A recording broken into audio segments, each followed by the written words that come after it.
tahun 2002, formasi Seriong di Columbia, Amerika Selatan, para ahli dari Institut Penelitian Tropis Smithsonian berada di lapangan untuk melakukan penggalian. Di area tambang batu bara, mereka menemukan kerangka dari dua hewan prasejarah raksasa. Namun, bukan itu tujuan utama penelitian tim. Di sudut lain, salah satu ilmuwan menemukan tulang yang cukup aneh. Ini adalah tulang belakang selebar 5 inci, 8 kali lebih besar dari tulang belakang manusia. Dari ukuran tulang, berarti monster yang ditemukan itu benar-benar sangat besar dan tidak bisa dibandingkan dengan manusia. Kemungkinan besar, tulang belulang hewan raksasa yang ditemukan itu adalah mangsanya. Para ilmuwan memperkirakan pemangsa itu memiliki berat setara Viewigov. Mereka mengira hewan yang memiliki tulang belakang itu mati jutaan tahun yang lalu. Namun bagaimana dengan spesies lainnya? Ada beberapa pertanyaan yang belum bisa dijawab oleh para ilmuwan. Mungkinkah hewan monster prasejarah ini masih dapat bertahan sampai sekarang? Ini adalah tambang batu bara biasa, sama seperti tambang lain. Namun, berusia 60 juta tahun yang lalu.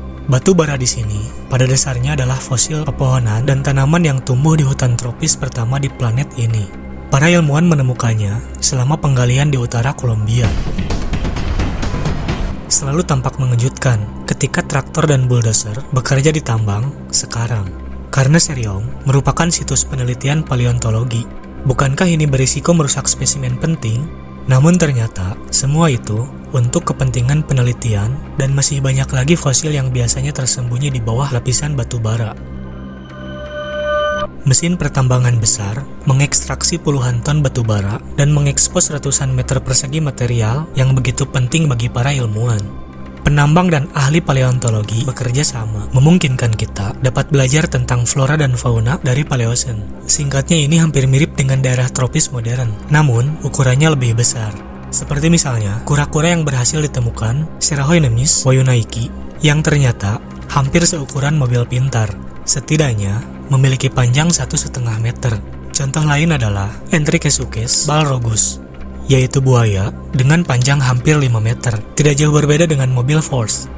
Namun, ukuran kerangka hewan tadi kenal yang ditemukan oleh Carlos Jaramillo ini mengejutkan seluruh tim ekspedisi. Carlos Jaramillo yang menemukan tulang belakang monster prasejarah pertama, dan kemudian ahli paleontologi menemukan tulang belakang lain, dan setelah itu satu lagi, dan lagi mereka membuat model kerangka lengkap dan mendapati jika hewan itu bisa memiliki sekitar 250 tulang belakang yang berderetan membentuk ular raksasa. Inilah kisah penemuan ular paling raksasa yang pernah ada di dunia. Titanoboa. Ini benar-benar Titanic, sepanjang 13 meter.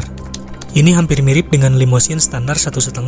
Selain itu, sejauh ini ahli paleontologi telah menemukan setidaknya 30 kerangka Titanoboa, membuktikan bahwa 13 meter adalah panjang normal Titanoboa dewasa, meskipun mungkin ada spesimen yang lebih besar. Para ilmuwan percaya bahwa ukuran ular yang mengesankan secara langsung bergantung pada suhu. Semakin hangat iklim habitat spesimen, semakin besar pula ukurannya.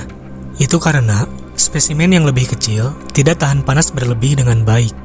Seperti ular benang Barbados, yang merupakan salah satu ular terkecil yang ada saat ini. Tidak tumbuh lebih dari 10,4 cm, dengan panjang lebih dari 2 cm dari rata-rata cacing tanah. Ular ini hidup di daerah tropis, seperti halnya habitat Titanoboa raksasa pada masanya. Masalahnya, daerah tropis di Barbados diguncang oleh badai dingin abadi yang datang dari Samudra Atlantik. Itu sebabnya ular di daerah ini sangat kecil. Kita bandingkan dengan ular terbesar yang pernah ada, anaconda, mendiami bagian hangat yang sama di Amerika Selatan, tempat Titanoboa pernah berkuasa. Anaconda bisa mencapai panjang hingga 6 meter, cukup panjang untuk reptil modern. Namun, masih setengahnya ukuran ular raksasa punah dari Paleosin panas.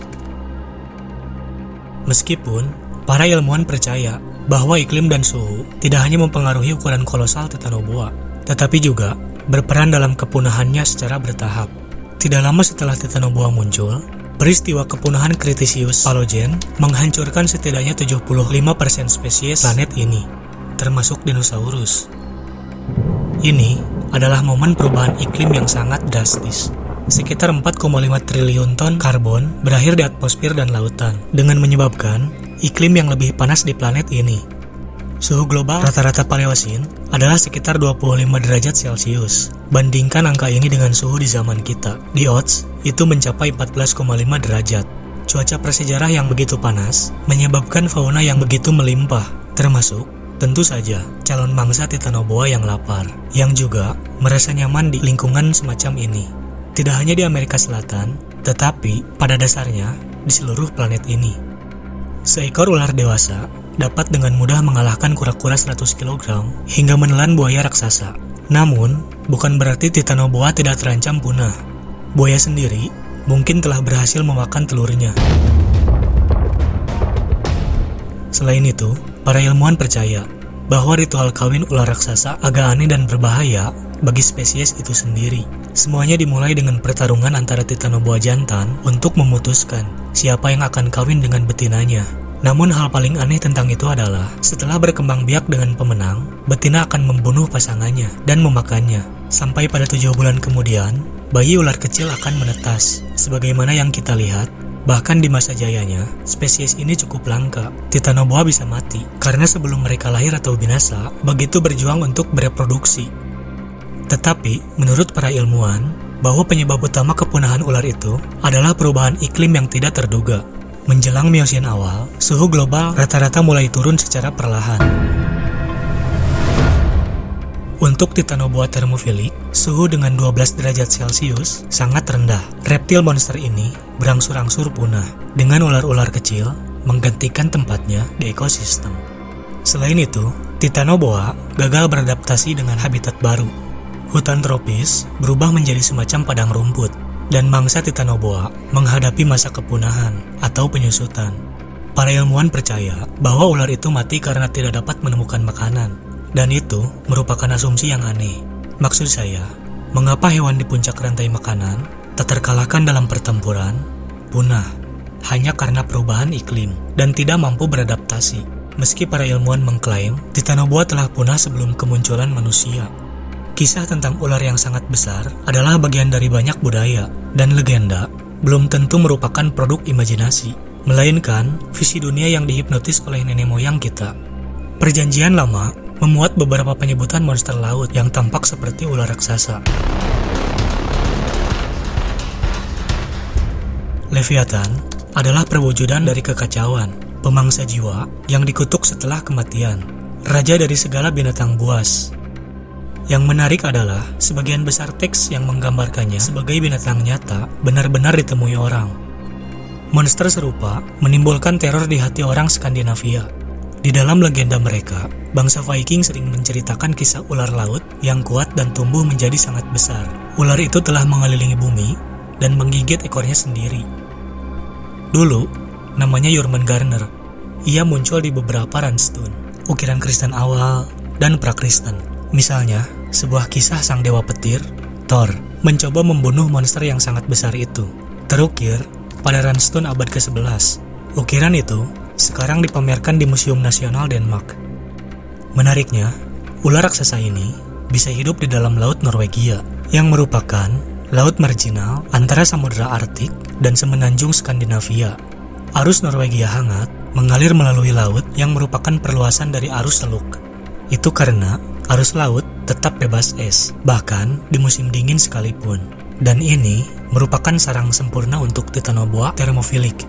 Tidak mengherankan jika penyebutan ular juga ditemukan dalam mitos-mitos timur yang panas. Beberapa agama seperti Hindu, Buddha, dan Jainisme menyebut seekor ular raksasa itu sebagai naga. Dipercaya hidup di goa, badan air, di air, darat, atau di bawah tanah. Tapi bagian paling aneh adalah kita masih bisa menemukannya hari ini. Di Thailand, orang-orang percaya bahwa naga bersembunyi di dalam Taman Nasional Pulangka. Meski waktu telah mengubahnya menjadi batu yang sangat mengerikan. Jangan mengira itu hanya jebakan turis. Tidak ada yang mau repot-repot mengukir setiap skala dari batu.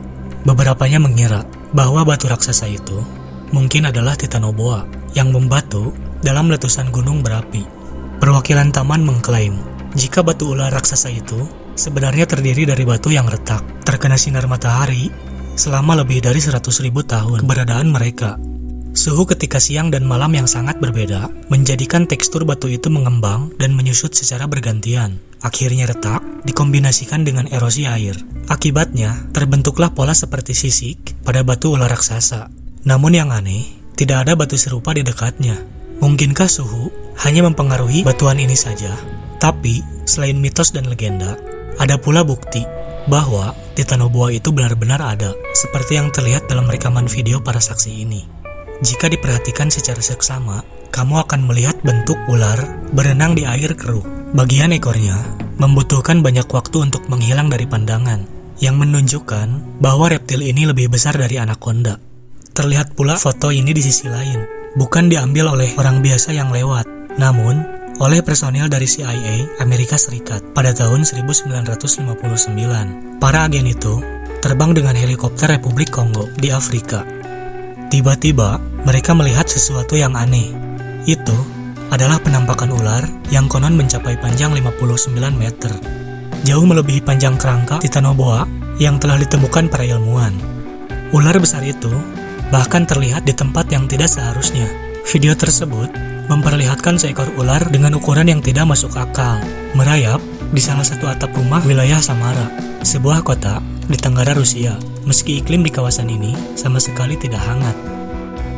Kemudian di Brazil, seorang nelayan pemberani bahkan mencoba menangkap ular raksasa itu dengan tangan kosong. Kamu dapat melihat bahwa reptil yang tertangkap kamera jauh lebih besar daripada anaconda. Tapi, bagaimana Titanoboa bisa ada di zaman ini? Tulang belulang saja tidak cukup bagi para ilmuwan untuk menggambarkan sepenuhnya hewan yang sudah punah dengan begitu rinci. Termasuk pula segala kebiasaan juga ciri-cirinya. Jadi bukan tidak mungkin Titanoboa dapat melakukan hal itu. Stasis yang mungkin diabaikan oleh para ahli paleontologi merupakan kemampuan dari beberapa organisme hidup untuk menunda hidup mereka. Detak jantung mereka menurun, pernafasan mereka melambat, dan suhu tubuh mereka turun.